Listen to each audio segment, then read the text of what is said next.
¿Cómo están? Espero que tengan un excelente día y todos se encuentren bien. Siguiendo con nuestro trabajo semanal, en esta tercera semana vamos a hablar de la evaluación de riesgo y los indicadores, como es el modelamiento multicriterio. A través de él ustedes deben saber identificar a través de la cartografía y los grupos de amenaza, indicadores de riesgo y cuestiones de multicriterio para poder evaluar los riesgos. Pero yo me voy a concentrar en algo muy importante. Al hacer esta evaluación a través de indicadores de riesgo, no olvidemos esos grupos vulnerables. Dentro de ello debemos de considerar con relevancia para poder diseñar esta evaluación de riesgos y de multicriterio en una acción. Estos grupos vulnerables donde no debemos de olvidar niños y niñas,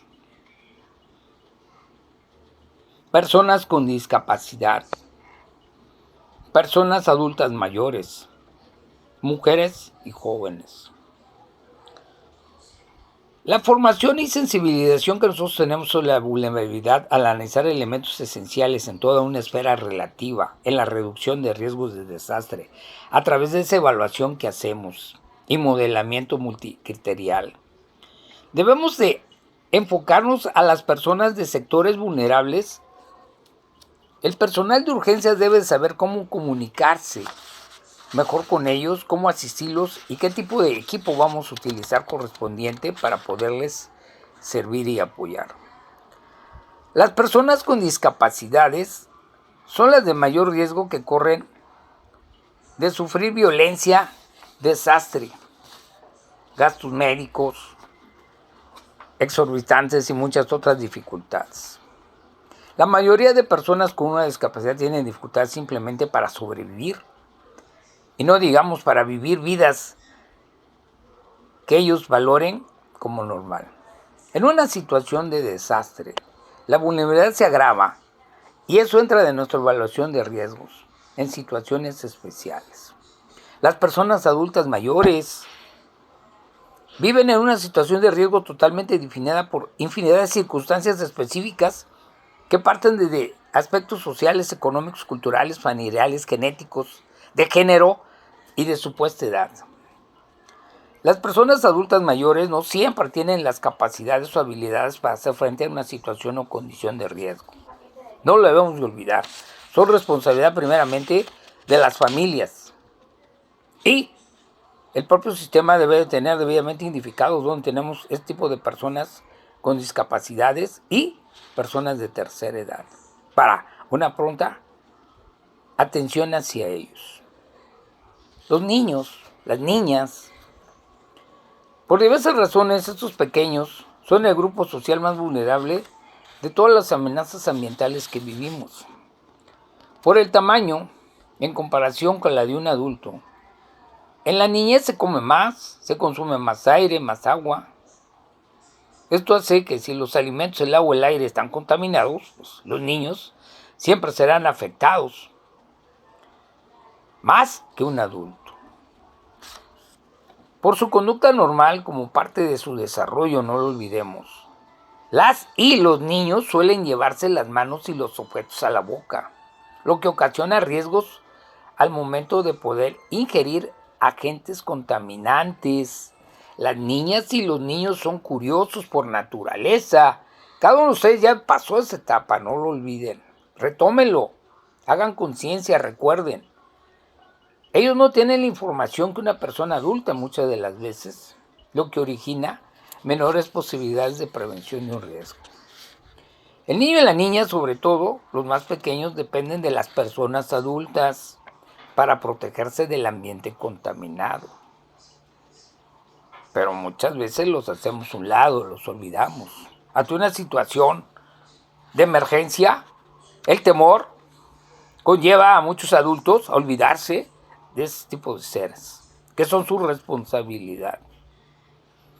Los jóvenes y adolescentes. La juventud es vulnerable de ciertos riesgos. Crean riesgos muchas veces para sí mismos. ¿Por qué? Porque ellos están viviendo una etapa de inestabilidad emocional y dentro de su desarrollo biológico y psicosocial aumentan ser más susceptibles y los jóvenes están expuestos a todo tipo de riesgos. Las mujeres viven o han vivido discriminación múltiple. Se les discrimina por no ser hombres, por no tener empleo remunerado. Se discriminan a las mujeres amas de casa. Se discriminan por su etnia. O sea, hay infinidad de situaciones históricas que hay esa gran diferenciación, aunque decimos que no debe de existir la discriminación y una igualdad jurídica. Dentro de la situación histórica no olvidemos que la mujer la han tratado de colocar o la han colocado con mucha vulnerabilidad en general. Entonces es importante que al momento que ustedes están en esa evaluación de riesgos y buscan esos modelamientos, pues tomen en consideración estas personas que he mencionado por edad, por capacidad. En todo desastre que nos afecta en un grupo poblacional, por igual pone al descubierto tensiones ya existentes en una sociedad, los impactos de desigualdad asociados entre el hecho que seas hombre o seas mujer, o porque perteneces a un grupo o a una etnia, o a una determinada clase social o condición diferente con discapacidades, o por generaciones. Fíjense cómo desde una perspectiva importante debemos de enfocarnos a la cuestión del género en la gestión integral para reducción de riesgos dentro de nuestra evaluación de riesgos. No simplemente por cartografías, por zonas, por regiones, porque ahí también usan o entran los usos y costumbres, que es parte de esto. No vamos a tener en ningún momento acciones efectivas si no minimizamos los efectos de los desastres y si no incorporamos este enfoque de género, porque la inequidad entre el hombre y la mujer nos produce nuevos escenarios de riesgo. Además, después de todo desastre, no son naturales, suele aumentar la carga hacia la mujer, porque no solo brindan cuidados, sino que además tienen una responsabilidad de asegurar que la persona que está a su cargo esté alimentada, tenga ropa, cuente con atención y suministros médicos. ¿Qué debemos de entender por esa palabra de género y cómo entra en esta etapa de evaluación? Recuerden que el género nos determina qué es lo que esperamos de una mujer o de un hombre, de acuerdo a sus funciones naturales. ¿Qué se les permite y qué se les valora? Ese contexto nos lleva a un conjunto de características de diferenciación que cada sociedad asigna al hombre y a la mujer. Y eso muchas veces va en contra de nuestra evaluación de riesgos y aumenta la vulnerabilidad del riesgo en el modelamiento. Y tenemos indicadores de riesgo bien determinados, sobre todo por la idiosincrasia del mexicano. Debemos de ver que las oportunidades y responsabilidades, así como los recursos y competencias asociadas con el hecho de ser hombre o mujer, se debe de definir en que entre el hombre y la mujer, entre las niñas y los niños, así como las relaciones que existen entre mujeres y entre hombres. ¿Sí? No significa que estén en una situación de desventaja las mujeres.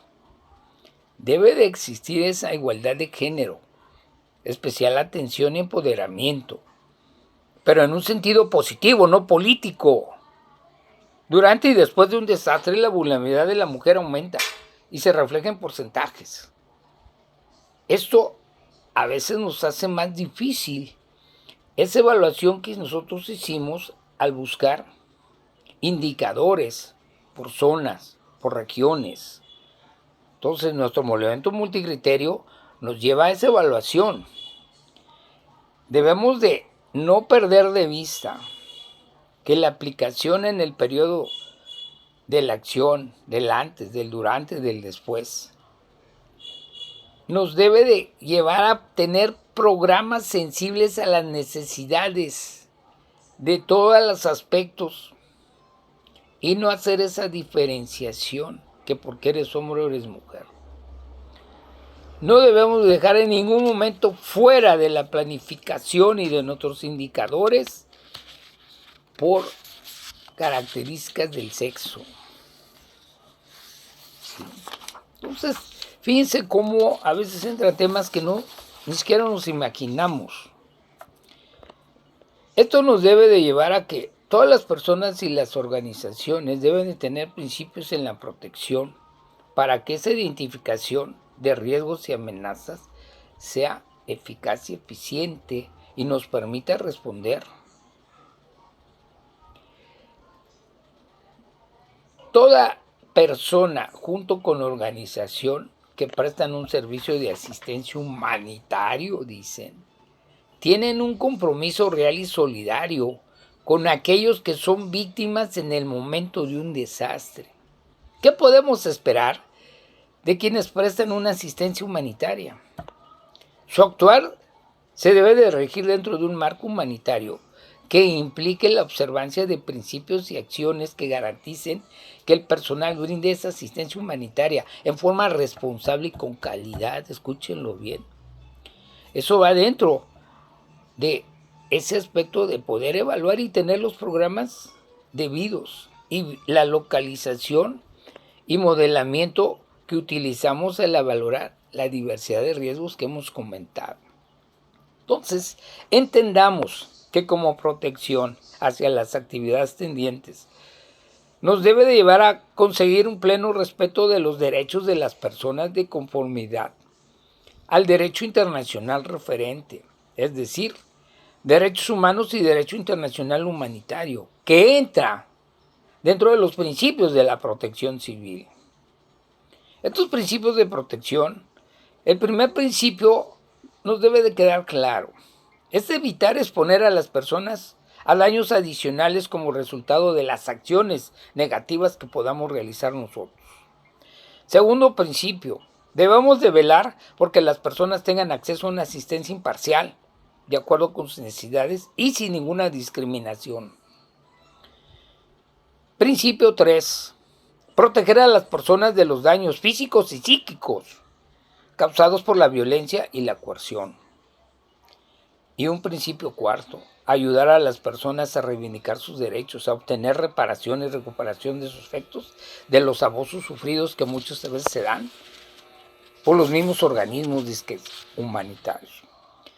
Estos principios de protección, no lo olviden, están debidamente sustentados dentro de un marco legal de protección y de principios humanitarios dentro de las resoluciones de las propias Naciones Unidas. No olvidamos, el derecho internacional para nosotros es vital también en nuestro actuar.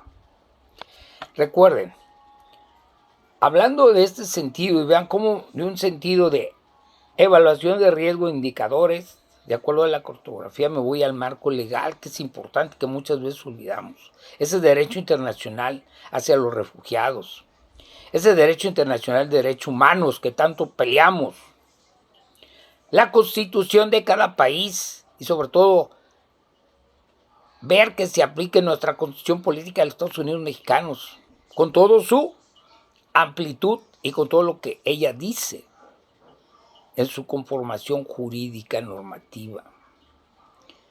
Nuestros marcos legales parten de ese derecho internacional, que México es muy absorbente de ello, en el sentido supuestamente humanitario. Esos principios rectores de el desplazamiento interno. Esto nos lleva, fíjense bien, dentro de esa palabra que les manejé en este concepto, que lo aplico en la evaluación de riesgos y modelamiento multicrearial. El primer principio humanitario es la humanidad. No olviden que son seres humanos y que están para servir a otros seres humanos, así como los animales que dependen de ustedes. La imparcialidad que deben de tener. Una independencia operativa que sea eficaz y eficiente y trabajar siempre sobre neutralidad y no a través de favores o de acciones políticas o de favoritismos. Entonces no olvidemos, cuando aplicamos y hacemos esta evaluación, debemos de aplicar ese sentido humanitario, aliviar el sufrimiento humano donde quiera que sea innecesario. Este objetivo de acción, recuerden, es proteger la vida y la salud y garantizar el respeto al ser humano, a los animales. Hoy trasciende ser imparciales en esta acción, de atender a personas únicamente en funciones de las necesidades, dando prioridad a casos de necesidad urgentes, con independencia de cualquier otro criterio que se pueda oponer o que suponga una discriminación, como lo manejamos comúnmente, que por nacionalidad, que por etnia, que por sexo, por creencia religiosa, clase social, ideología política. Pero debemos de aplicarnos sin ningún tipo de distinción adversa. Esa independencia nos debe llevar a objetivos, pero no políticos, a objetivos donde debemos ver que nuestra economía y que cualquier otro acto debe de prestarse con una asistencia humanitaria inmediata, ser neutrales, abstener de tomar partidos, hostilidades, involucrarnos en controversias de orden político, racial, religioso o ideológico, porque lo más importante para nosotros dentro de todos sus indicadores es fortalecer un vínculo entre protección y gestión del riesgo. Este concepto de protección nos conlleva a muchísimas cosas. Este concepto nace con los conflictos armados, donde toma un auge en los fenómenos naturales después de un tsunami en el sudoeste asiático en el año 2004 y por el terremoto de Haití en el 2010. Es donde se empieza a tener esta relevancia a nivel internacional, y actualmente la protección de los derechos humanos en situaciones de desastre es reconocida por la mayoría de los actores que trabajan en reducción de riesgos de desastre. Y esto es parte vital de lo que nosotros hablamos en materia de protección civil. Las personas son titulares de derechos en todo momento, tienen la protección y la finalidad que estos derechos les sean respetados en cualquier situación de riesgo y desastre. Y es necesario, por tanto, focalizar los esfuerzos más allá de la respuesta, trabajando siempre en protección desde un enfoque de gestión integral de riesgo, que es parte de lo que estamos hablando en esta semana. Fíjense bien cómo es importante ese significado de las organizaciones e individuos aplicando ese compromiso dentro de la norma humanitaria esencial. ¿Sí? Y conocer los principios elementales y exigir rendición de cuentas. Cuando hablamos exactamente de la responsabilidad de quienes toman decisiones y acciones y omisiones que tienen efectos relevantes sobre la vida de otros. Hablamos de transparencia, de participación, de respuesta a quejas o demandas, de una evaluación. Fíjense todo lo que implica la protección civil. Esta responsabilidad tiene dos facetas. Tener sometimiento de control y límites en nuestros actuares. Una voluntad de comparecer y dar explicaciones, es decir, dar una información proporcionada que sea requerida y cuando no sea requerida. Rendir cuentas dependiendo de los flujos de información en un estrecho vínculo de transparencia,